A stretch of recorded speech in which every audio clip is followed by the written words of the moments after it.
No, perdón, déjeme saludar a los maestros Paco Cruz, Jaime Hernández, que ya están listos para hablar sin censura.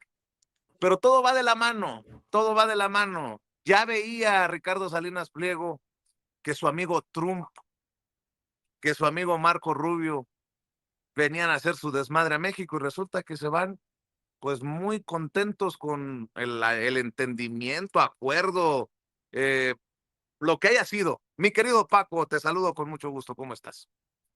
Vicente, buenos días. Jaime, buenos días también. Y mañana sí me pongo uniforme, que es viernes, pero es que déjame decirte, Vicente, toda la información que estás dando, toda es bien interesante. Salinas Pliego, que acaba de perder, se dio a conocer esta semana que acaba de perder nada más el 63% de su fortuna. Y ese tipo quiere, imagínate, como 63.4%, para que no me vayan a decir, luego me corrigen, no, no es el 63, es el 63.4%. Ese hombre quiere, imagínate, con el dinero del gobierno a mexicano. Imagínate, perdió 60 y es el peor empresario de 2024 y lo que va de 2025, y eso entre de empresario, entre comillas, pero eso es interesante. Lo de ¿cómo se llama este tipo? Pedro Ferriz, dices. Mira, yo me quedo con su abuelo, sí, ese que veía a platillos voladores que estamos esperando, Jaime y yo, que es más interesante. Mira, pero lo de Federico Dorin está bien, bien interesante, Vicente. Ya a la gente ya se le olvidó quién es Federico Dorin. Él fue el peón, es el peón, pero fue el peón en su momento, 2004, 2005, 2006, de Carlos Salinas de Gortari y de Diego Fernández de Ceballos, en el tema de los videoescándalos que involucraron al profesor René Bejarano. Él fue el peón y en esa trama participaron Juan Collado. ¿Te acuerdas? Federico Dorin fue el que llevó los videos a Víctor Trujillo en su papel de Broso, y en ese escándalo, con Federico Dorin Casar como peón, estuvieron involucrados, seguramente se te van a hacer conocidos los nombres, Juan Collado Moselo, sí, Juan Collado, Arturo Montiel Rojas, el Bester Gordillo Morales, um, um, ¿cómo se llamaba la ex jefa? Rosario Robles Berlanga, Carlos Ahumada Kurtz. No, si es una fichita, te digo, es el peón del salinato y de Diego Fernández de Ceballos. Ya se le olvidó a Federico Dorin, y van a regresar, dices tú bien, fallaron ayer, Vicente. Marco Rubio les rompió el corazón a todos les rompió el corazón y prácticamente partió a la oposición.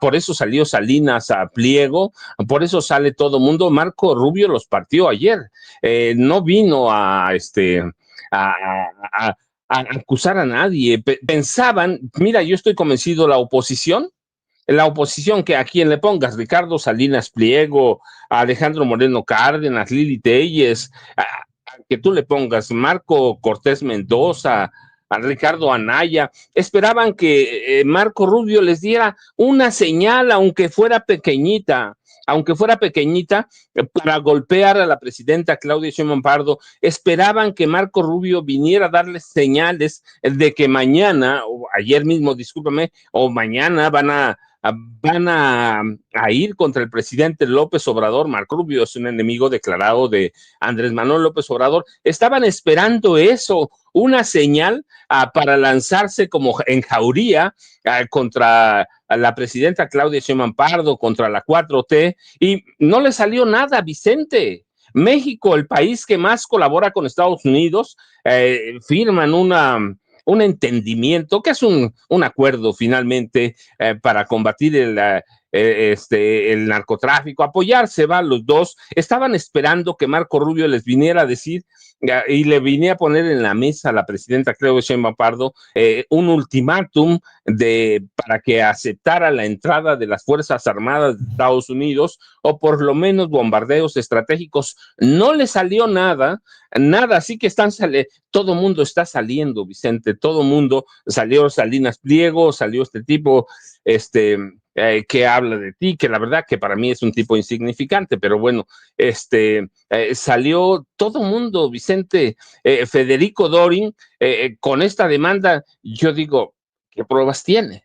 ¿Sí? ¿Qué pruebas tienes? A todo mundo, bueno, pues ya nomás le faltó a la presidenta Claudia Sheinbaum Pardo, Andrés Manuel López Obrador, a, va también ahí Horacio Duarte Olivares, ¿no? Pues que meta todo Morena, va, pero no hay que olvidar que Federico Dorin es el peón de Carlos Salinas de Gortari, es el peón de Diego Fernández de Ceballos, y él es uno de los actores principales en la trama de los videoescándalos, en el que todos esos personajes estuvieron involucrados: Juan Collao, Moselo, Rosario Robles Berlanga, Carlos Ahumada Kurz, no te lo cuento yo, es la historia, así pasó, hay que ver nada más derecho de réplica de Carlos Ahumada Kurz, así que esa es la trama, y es el salinato y Diego Fernández de Ceballos que están ahí atrás. Vicente, Jaime, si llegó, Norman, buenos días a todos.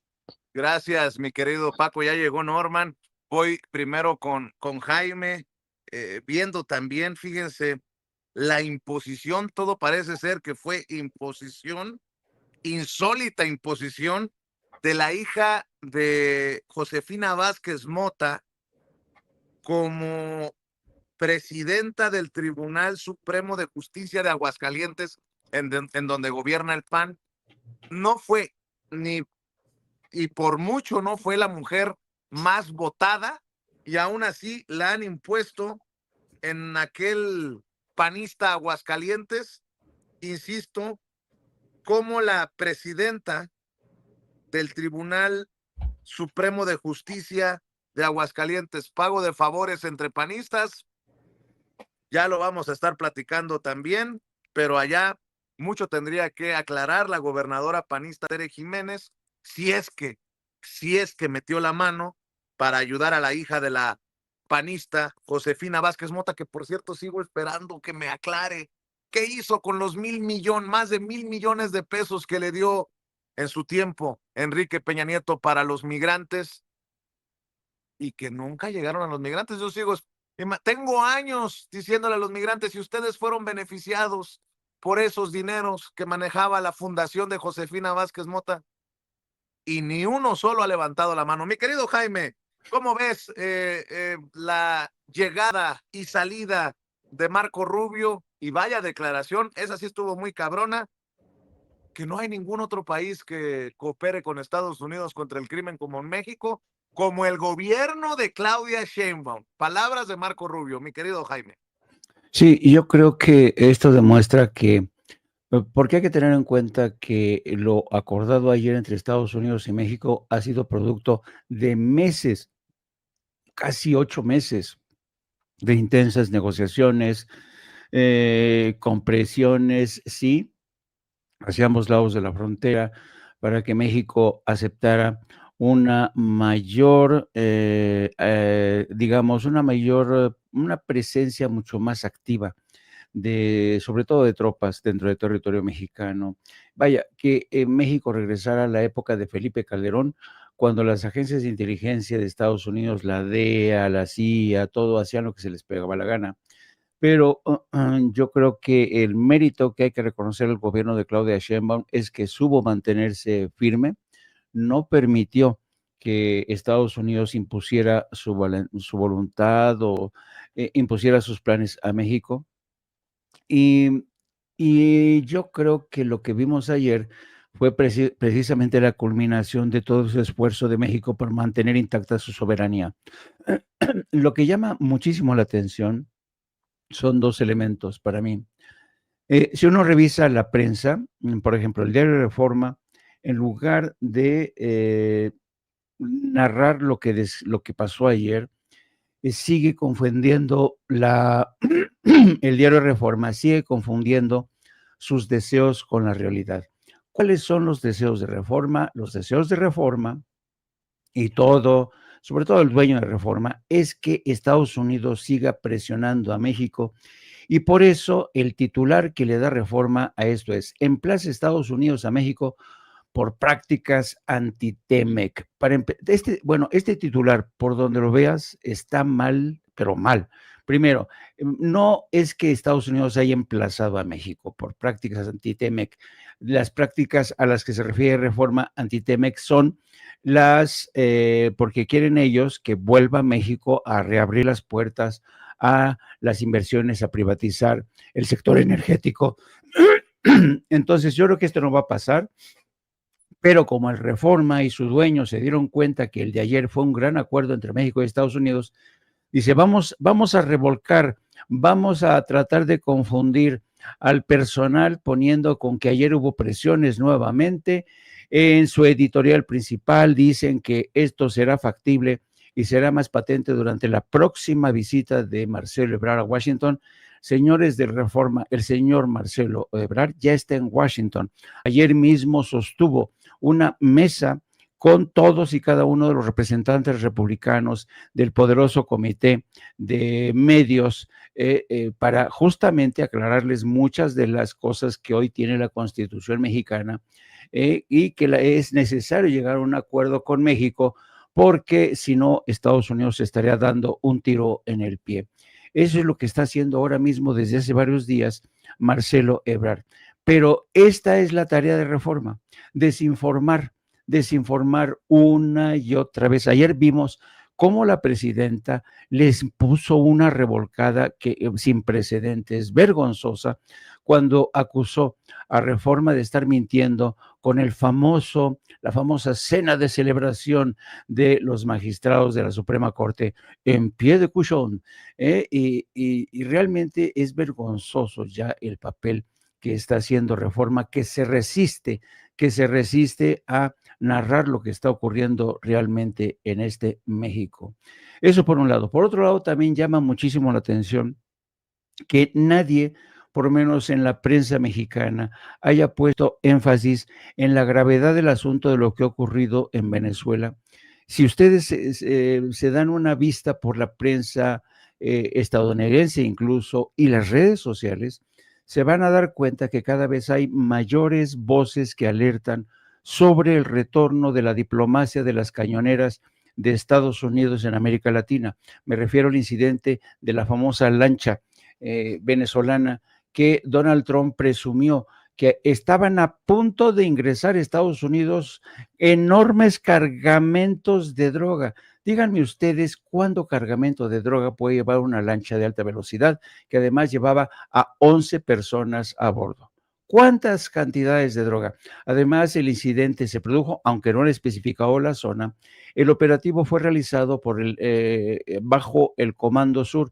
El Comando Sur, no hay que olvidar, que opera solamente en América del Sur, no frente a las costas de Estados Unidos. Por tanto, este incidente se operó en las costas del Caribe, se operó sin haber investigado antes, sin haber inspeccionado la embarcación. Esto está siendo denunciado por organizaciones humanitarias de derechos humanos como una ejecución extrajudicial, asesinato a sangre fría contra estas 11 personas que pudieron ser pescadores, inmigrantes, porque la Casa Blanca no ha pormenorizado los detalles de este incidente. Pero ayer el presidente Donald Trump, fiel a su estilo de mentir, aseguró que era un enorme cargamento de drogas que estaba a punto de entrar a Estados Unidos para dañar a miles de ciudadanos de Estados Unidos. Este incidente, que ha recibido poca atención de la prensa mexicana, demuestra hasta qué punto realmente nos estamos acostumbrando, estamos haciendo normal esta política de criminal de Donald Trump en el hemisferio, pero no solamente en el hemisferio, sino en Gaza. Hemos visto cómo en Gaza realmente ya no le ponen atención, todo el mundo ha aceptado que ese exterminio, ese genocidio, siga como si no pasara. Así es que yo creo que el día de ayer fue un gran día para Claudia Sheinbaum, un gran éxito para la diplomacia, a pesar que el canciller mexicano, Juan Ramón de la Fuente, cuando se le preguntó sobre el tema precisamente de la lancha y qué opinaba, se haya pecado de timorato y no haya dicho que eso era ilegal, que eso violaba las leyes internacionales, como sí hizo, por ejemplo, el presidente de Colombia, Gustavo Petro, que mostró su indignación por este asesinato, insisto, a sangre fría, con un misil cinético contra una lancha. El misil cinético está más o menos el precio entre 2 y 4 millones de dólares. 4 millones de dólares para asesinar a sangre fría a 11 personas que no sabían si eran miembros del Tren Aragua, si llevaban migrantes. Realmente la administración Trump ya se ha acostumbrado a esta cultura que lo ha aupado hasta el poder, hasta el máximo poder, sin rendir cuentas. Y ayer veíamos también cómo las víctimas de los famosos casos, el caso Epstein, se daban cita en el Capitolio para exigir la liberación de los famosos archivos. Son estas historias que no quiere Trump que se sepan dentro y fuera de Estados Unidos, porque sabe muy bien que Donald Trump ha sido toda su vida un pederasta. Lo siguen denunciando las víctimas de los casos Epstein. Y pues bueno, solamente para arrancar, queridos amigos. Así es, quiero decirles que me ha confirmado el ex subsecretario de Gobernación, Ricardo Peralta, entrevista exclusiva aquí en Sin Censura, por ahí de las 10 de la mañana. Así que al pendiente, Ricardo Peralta señalado en esta denuncia de Federico Dorin por delincuencia organizada y la larga lista de presuntos ilícitos que dice el panista han cometido estos personajes del círculo cercano del expresidente Andrés Manuel López Obrador. Le agradezco la generosidad a Ricardo Peralta que me ha confirmado la entrevista en Sin Censura para responderle a Federico Dorin, el diputado panista, aquí en este espacio libre como el viento. Y también quiero decir que me llama la atención para escuchar a Norman Pearl. Dice Pedro Ferriz Híjar, Jesús Ramírez Cuevas mandó al gato de Vicente Serrano, a este pedazo de pendejo, como me dice él, a chingarme a Ricardo Salinas Pliego, exhibiéndolo en la mañanera del pueblo, lo que llevó a la presidenta a decir que primero, si quiere ser candidato, que pague lo que debe. Y señalaba yo la columna de Leonardo Curcio. Bueno, sí se destapa hoy una campaña para posicionar a Ricardo Salinas Pliego. Mario Maldonado, otro de los columnistas del Universal. ¿Y si Ricardo Salinas Pliego fuera candidato presidencial? Y hay una que otra en el movimiento de la transformación disque de izquierda que dicen, no te hagas pendejo. Tú lo que buscabas es posicionar a Ricardo Salinas Pliego. ¿Cuánto te están pagando? Me lleva la que me trajo. O sea, ¿me manda Jesús Ramírez Cuevas o me paga Ricardo Salinas Pliego? Oigan, ¿no se han enterado que nos quiere dejar caer ya saben qué, que nos tiene demandados Ricardo Salinas Pliego? Sean serios, por favor. Y el que quiera ver, que vea, y el que quiera oír, que escuche. Mi querido Norman Pearl, hay mucho para opinar, muchos temas. ¿Cómo estás? Muy buenos días. Hola, ¿qué tal, Vicente? Buenos días a la audiencia, buenos días a los maestros Paco y Jaime. Fíjate que para empezar, bueno, hablar de este muchacho raro, ¿cómo se llama? Pedro Ferriz Híjar, es hablar de un tipo que tiene una lucha encarnizada por obtener empleo en TV Azteca y no le hace caso a Ricardo Salinas Pliego. Eso sí que es serio, eso sí que es desilusionante, triste. Tan desilusionante como la oposición que ve pasar oportunidades, entre comillas, de la visita de Marco Rubio sin que Marco Rubio haya retomado discursos inventados, calumnias, fantasías de una oposición que se diluye. Yo creo que, mira, es normal que un ser humano tenga respeto por la gente digna. Y también es normal que un ser humano, en este caso con cierto poder o con poder, como es el caso de Marco Rubio, desprecie a los tapetes, como lo fue siempre. ¿Te acuerdas aquel Pedro Ferriz de Con que se ponía de tapete con todo el mundo, con todos los gobiernos, y que inclusive le pusieron el tapete, ¿no? Esto sí que es una de las cosas que vale la pena tener presente y recordar. Pasando al tema de la lanchita aparentemente atacó Estados Unidos saliendo, es que hay muchas versiones. Primero que esta lanchita era del cártel de Aragua, después dicen que del cártel de los Soles, después dicen que era saliendo de Venezuela y entrando a aguas internacionales, ahora dicen que era llegando a los Estados Unidos y que ya representaba una amenaza. Todo esto está muy confuso, pero yo me quedo, y lo decía anoche, con la versión de que esto no es más que una creación de inteligencia artificial. Fíjense lo que comenta Diosdado Cabello, que ustedes saben es una especie de vicepresidente en Venezuela.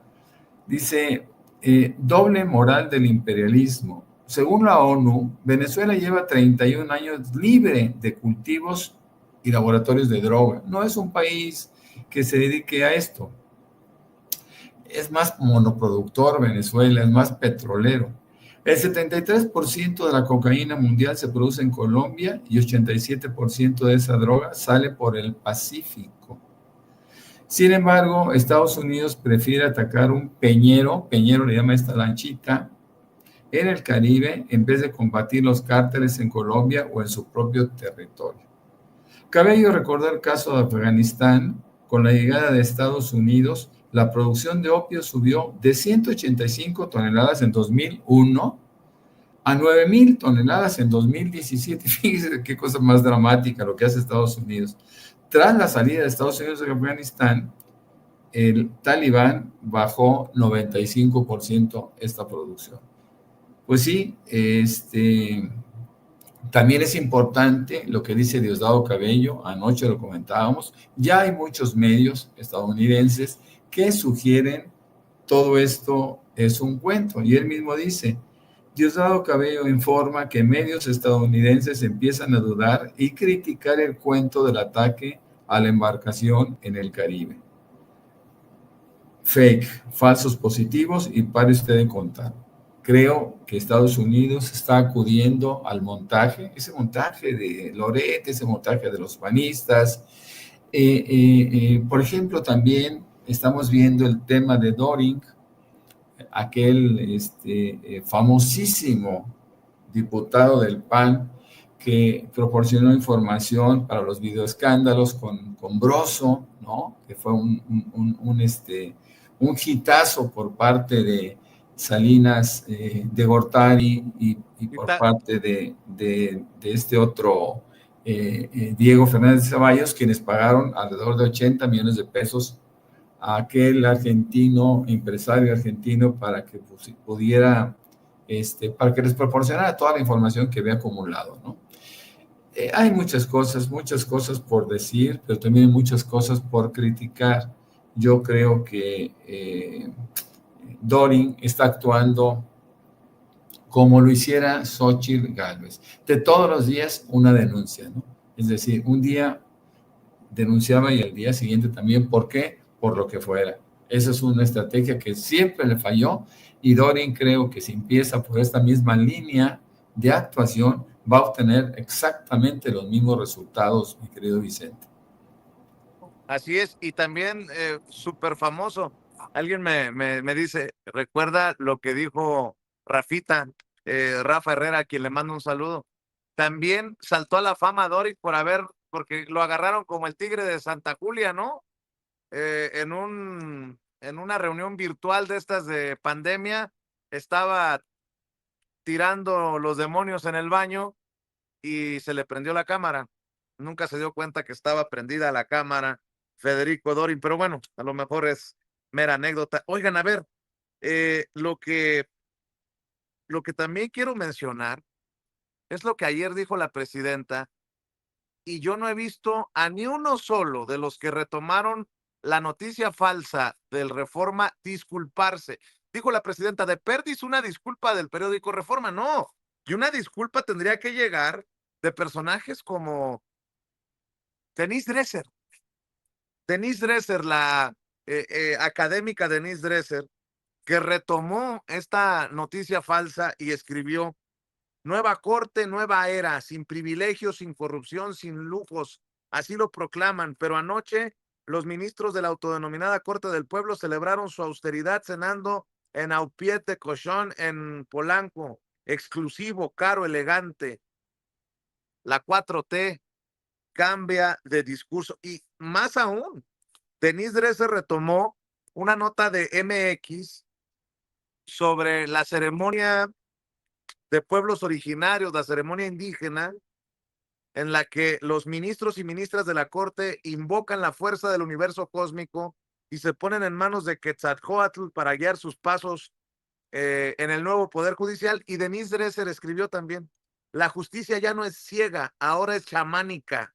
Bienvenidos al Poder Judicial de la 4T.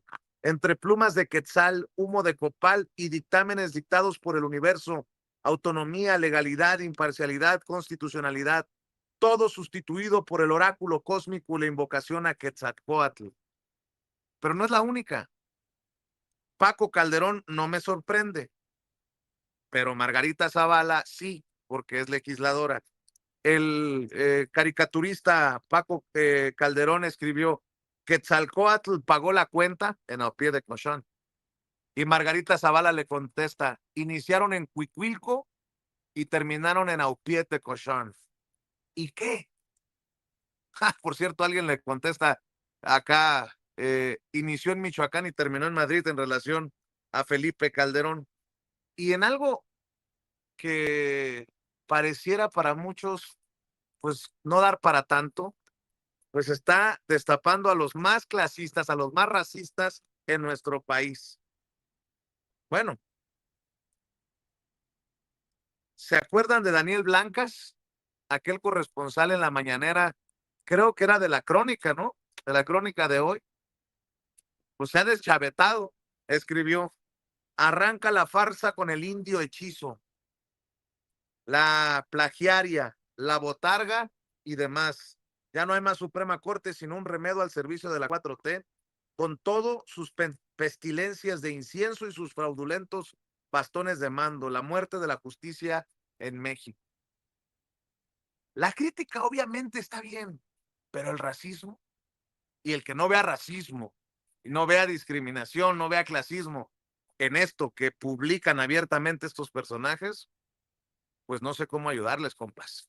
Mi querido Paco, vamos en este segundo round, en esta segunda vuelta, con lo que voy dejando o con lo que tú quieras, maestro. Ya sabes que aquí no hay línea, mi querido Paco. Vicente, Norman, Jaime, no, mira, ese tema de ese restaurante lujoso, como dicen, la verdad es que es una vergüenza y tú has estado ahí, Jaime ha estado ahí, yo he estado ahí, tampoco es la gran cosa, lo pueden pagar los ministros, pero más allá de eso, hay que ver quién publicó la nota, el periódico Reforma. ¿De quién es el periódico Reforma? De Alejandro Junco de la Vega. Así que Alejandro Junco de la Vega está dando también línea de sus intereses políticos. Olvidémonos, Denise Dresser ya trabaja con él. Una mujer clasista, oye, Paco, racista, sí. Paco, perdón, déjame preguntártelo más claramente, porque no lo ha mencionado la presidenta, pero el presidente lo decía seguido. ¿El Reforma sigue siendo un pasquín inmundo? Vicente, mira esta nota. Yo hoy, tú sabes, tiene rato que no entro mucho a las redes, pero hoy hago una pregunta, digo, recochinas dudas, ¿quién miente? Reforma, pero Reforma es Alejandro Junco de la Vega.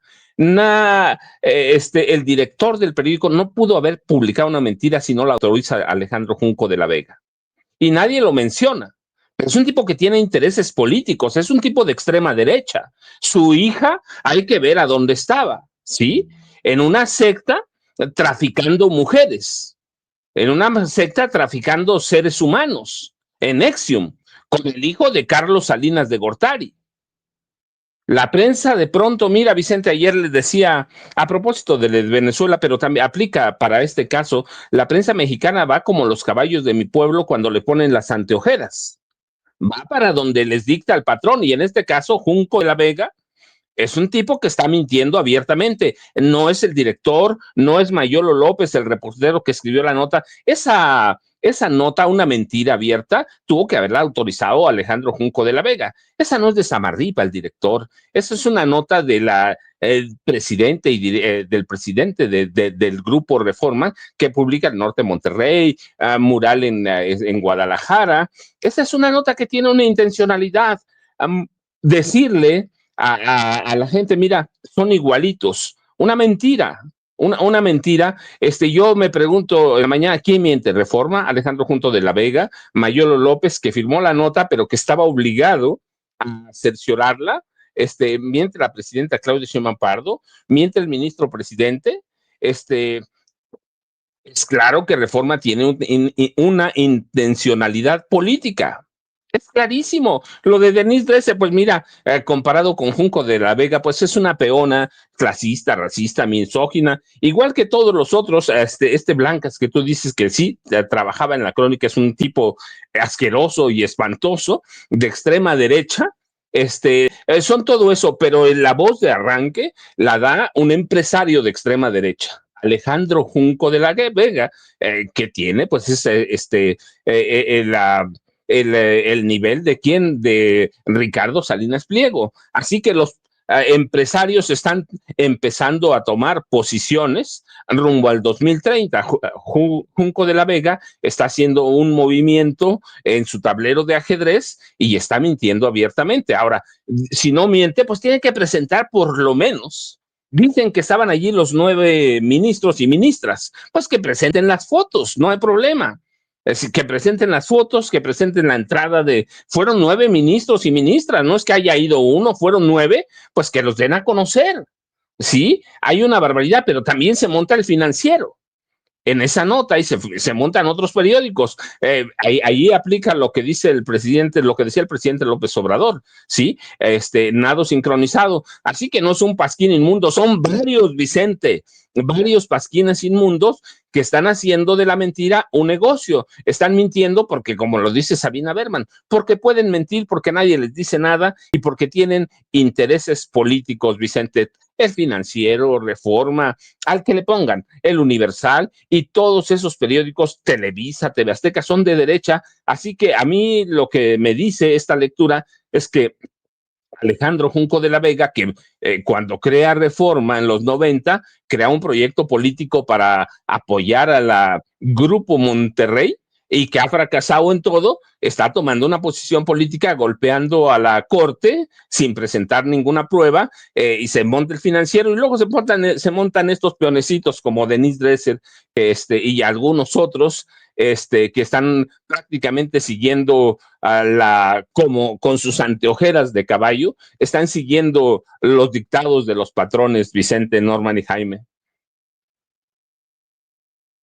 Fíjense que más allá de lo que hemos dicho en este espacio sobre la reunión Claudia Sheinbaum, Marco Rubio, me queda claro que estamos muy, muy perdidos nosotros, que no tenemos nivel.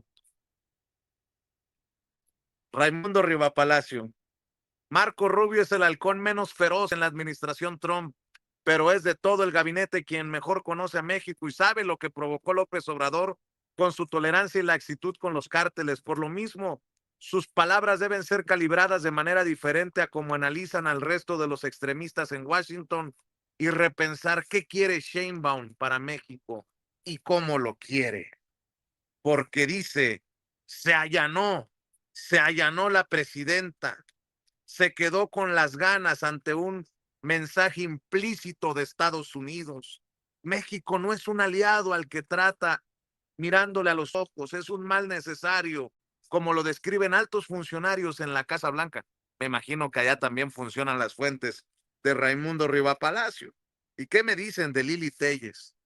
Por fin el gobierno de Claudia Sheinbaum se compromete a cooperar con Estados Unidos para contener la amenaza terrorista de los cárteles. Bienvenida la ayuda contra los terroristas. Espero que los compromisos también incluyan romper el narcopacto. No, están muy enfermitos. Vayan a la terapia, por favor. Mi querido Jaime, escuchamos tus comentarios. Oigan, ¿cómo se ve que Lili Téllez realmente le dolió que la tacharan de traicionera, que hubiera emplazamientos para desaforarla y juzgarla por traición. Por eso, de ahí, el miedo no anda en burro, Lili Telles, y por eso este tuit. Por fin el gobierno de Claudia Sheinbaum se compromete a cooperar con Estados Unidos. Dios mío, santo cielo. Ay, Lili Telles, es el clásico donde no dije Diego, y trata de confundirnos para escapar de sí misma, ¿no? Y en el caso de Raimundo Rivapalacio, de verdad, yo ya, híjole, mano, este analista, de verdad es analista de transfronterizo que no le acierta a ninguna. Eso de decir que Marco Rubio no es el halcón más halcón y que es uno de los políticos que más conoce México, perdón. Al Marco Rubio siempre ha sido un halcón por necesidad. ¿Por qué? Porque ha sido precisamente Marco Rubio es uno de los hijos predilectos del famoso AIPAC, quienes financian el bloque de cabildeo israelí está detrás de Marco Rubio. Eso lo ha convertido en un feroz halcón. Marco Rubio ha respaldado todas las acciones de Israel en todo el mundo. Así es que ha sido halcón y seguirá siendo un halcón, porque eso conviene a sus intereses personales. Ya sabemos que Marco Rubio es un hombre que ha traicionado al pueblo de sus ancestros, ha condenado a Cuba a vivir en la era medieval con un bloqueo miserable, criminal, ¿no? Por otro lado, Marco Rubio no es cierto que conozca mejor que nadie la realidad política, económica y social de México. ¿Quién le contó esto a Raimundo de que Marco Rubio es un gran conocedor de México? Si algo conoce Marco Rubio es Florida, nada más, y ahí se quedó. Es secretario de Estado por necesidad de Donald Trump, porque todos sabemos que Marco Rubio aspiraba a ser vicepresidente de Estados Unidos, pero Donald Trump no se lo permitió y lo colocó como secretario de Estado porque así convenía a los intereses electorales de Trump, porque consideraba Trump que le garantizaba el voto de los hispanos. Así es que menos malabarismo en las columnas. Raimundo, por favor, ponte serio. Ya, de verdad, creo que a veces los análisis de Raimundo me recuerdan, evocan en la política exterior de antaño.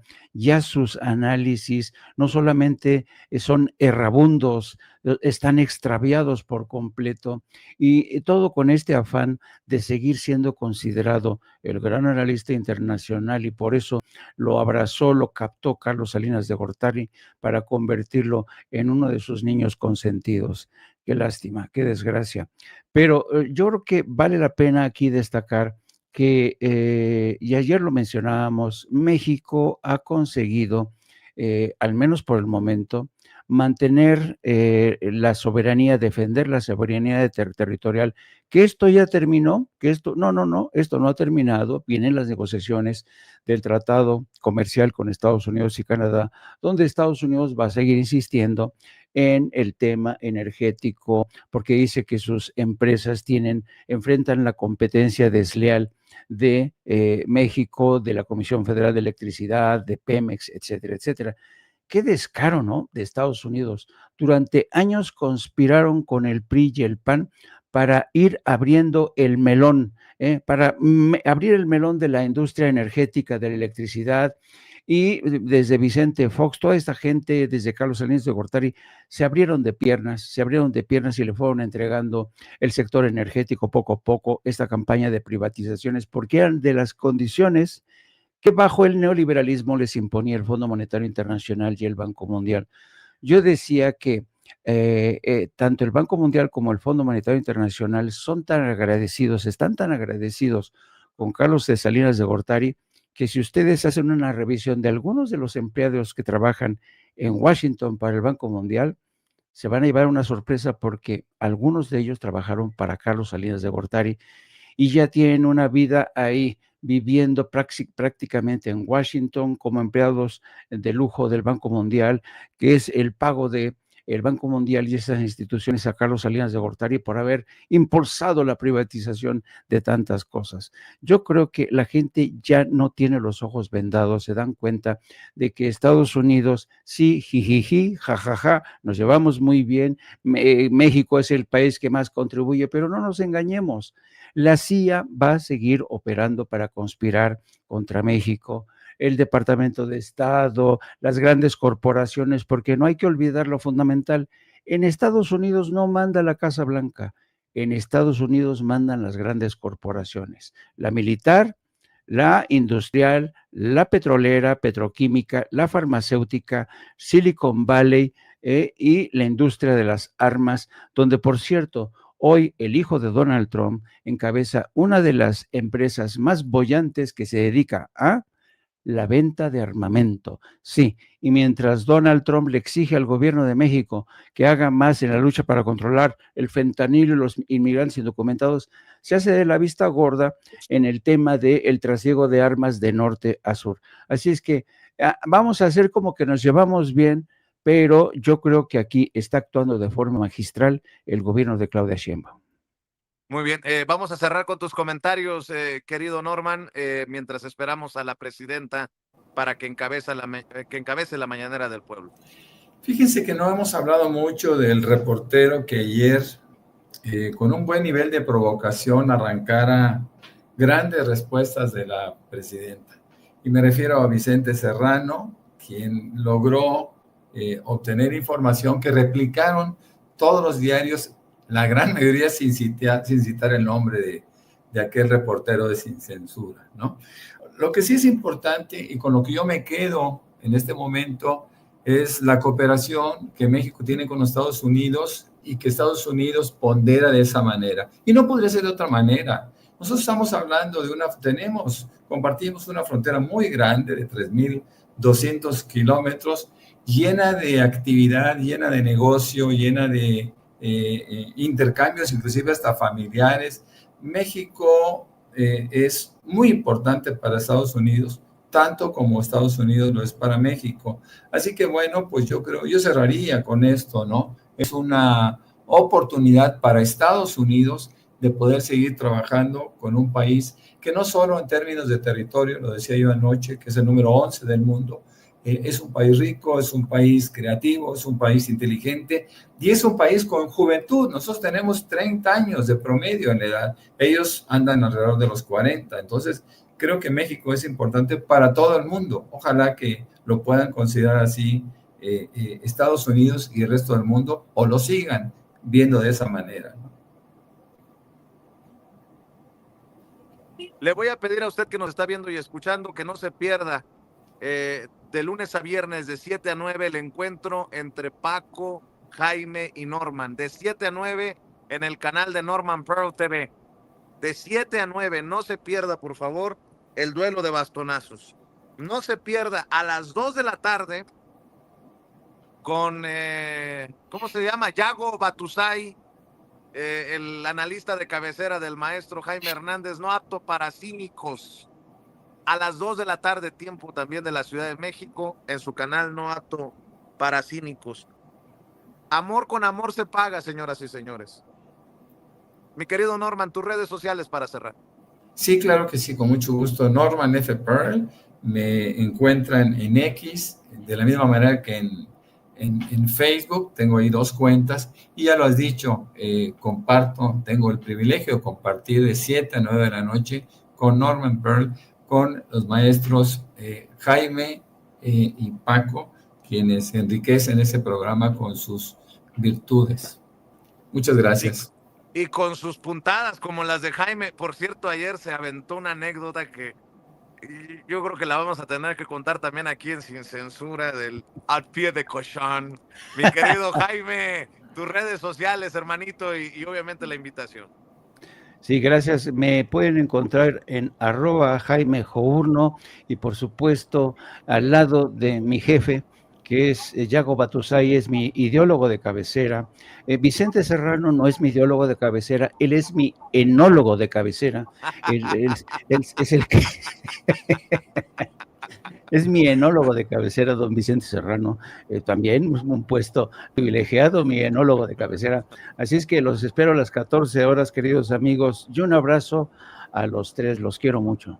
Igualmente, mi querido Jaime, y qué bueno, le mando un saludo a Carmen Lira, la fundadora y directora de la jornada, que nunca estuvo mal. Ya escuchen a Jaime y vean el programa de ayer para que sepan de qué estamos hablando, de lo que sucedió en Al Pie de Colchón, cuando nos reunimos Roberto de la Madrid, Jaime Hernández, Alfredo Jalife, Rubén Luengas y su servidor. Véngase la foto, véngase para la foto. Ya sabrán cuando vean. Bien, bien. Buenos días. Felicitaciones. Déjeme nomás decirle a Paco, por favor, tus redes sociales, maestro. El Paco el Hermoso, el que le roba fanses a Jaime Hernández. Mi querido Paco. No voy a decir nada, Vicente, porque todavía está Jaime sufriendo por el aplastamiento de mi fama, pero nada más recuerden, Vicente, que el salinato con Federico Dorin, Salinas y Diego Fernández de Ceballos están tratando de respirar, de sacar la mano y de decirnos que están vivos. Yo ya sabes, Vicente, Jaime, Norman, @Paco Cruz Jiménez en X, antes Twitter, Francisco Cruz Jiménez en Facebook, y aquí estamos pendientes. Si no, nos vemos mañana tempranito. Vicente, muchas gracias y un abrazo para los fans de Sin Censura. Jaime, hay que ir a tomar un cafecito para despertar. Así es. Y Norman igual. Obviamente es carrilla y es sarcasmo eso de fans, para que no vayan a decir que Sí. yo hablo como Alito Moreno de... Oye, por cierto, ¿cómo a qué horas va a volver a regresar Alito Moreno? ¿Ustedes creen que se fotografee por allá en Washington? Nótese mi sarcasmo, las palabras Está de Alito buscando a Moreno. Marco Rubio, fue a buscar a Marco Rubio, pero hay que decirle que fue para el sur. Oigan, por cierto, lo de Ricardo Salinas Pliego de la candidatura, escuchen lo que voy a decir. No nos sorprendamos si por ahí salen detrás de los aplaudidores y a lo mejor hasta de los ideólogos de Salinas Pliego, Felipe Calderón y Margarita Zavala. Ojo con lo que estoy diciendo. Me llama la atención, antes de que llegue la presidenta, me llama la atención que este señor Luis Pasos, que es Luis Pasos, a ver, déjeme, aquí lo tengo, es que me llamó mucho la atención. Luis Pasos, Tito Vicente. profesor de economía política, conferencista, autor de políticas antieconómicas que empobrecen y gran amigo de Felipe Calderón y de Margarita Zavala, haya salido a escribir por lo de ayer. La presidenta dice que es una obligación pagar impuestos, pero olvida lo que dijo Santo Tomás de Aquino: cuando los impuestos no se usan para el bien común, se los roban los gobernantes, no hay obligación de pagarlos. Este mismo señor que ha escrito que AMLO, entre más pobres, más votos, dice que Morena y el actual gobierno le apuestan a los pobres para mantenerse en el poder, gastando cada año más en disque ayudarlos, pero su verdadero fin es ganar votos con esas ayudas. Bueno, ese mismo señor que publicó hace unos días una fotografía con Margarita y con Felipe, foto con Margarita Zavala y su esposo, el expresidente Felipe Calderón, de los más honestos que ha habido en México. Fui profesor de los dos en la Escuela Libre de Derecho. Pues con razón, dice que Salinas no debería de pagar los impuestos que dice la presidenta que debe pagar si quiere ser candidato a la presidencia. Luis Pasos sale a defender a Ricardo Salinas Pliego. Luis Pasos es amigo de Margarita Zavala y Felipe Calderón. Ahí se las dejo de tarea, camaradas. Mi querido Jaime, mi querido Norman, mi querido Paco, estamos al pendiente. Cuídense mucho. Buen día. Y bueno, déjenme prepararme para también la mañanera del pueblo y